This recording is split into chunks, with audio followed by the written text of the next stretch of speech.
ചച്ചുവിന്റെ body എവിടെയാ കാണിച്ചിട്ട് അത് പടം ഡെഡാണ് അവിടെ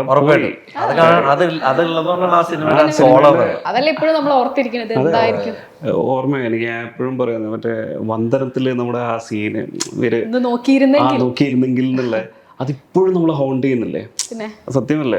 അതേപോലെ തന്നെ ഇപ്പോ ചച്ചു ജീവിതകാലം മുഴുവനും ആ ചച്ചുവിനെ ഓർത്ത് ഇന്ന് പോലും എന്നോട് ഒരാളെ ചോദിച്ചേ എന്നാലും നിങ്ങളെ ചച്ചുവിനെ.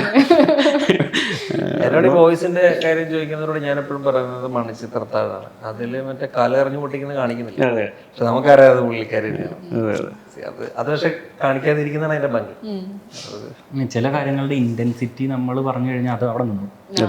പറയാതിരുന്നു കഴിഞ്ഞാൽ എത്ര വേണ്ടും ചിന്തിക്കാം. ഓരോരാളുടെ ഇന്റർപ്രിട്ടേഷനാണ്, ഓരോരാളും അതിന് കഥ പല ആൾക്കാരും പല രീതിയിലാണ് നമ്മുടെ പടത്തിനെ ഇപ്പോൾ കണ്ടുകൊണ്ടിരിക്കുന്നത്. അവർ ഓരോ പേഴ്സ്പെക്റ്റീവിലൂടെയാണ്. ഒന്ന് അജയൻ എന്ന് പറഞ്ഞ അജയൻ തന്നെയാണോ ഇത് ചെയ്തത്, അജയൻ തന്നെ പ്ലാൻ ചെയ്തിട്ട് ഉണ്ടാക്കിയതാണെന്നുള്ള പോലെ ആൾക്കാർ പറഞ്ഞിട്ടുണ്ട്. അങ്ങനെ ഓരോ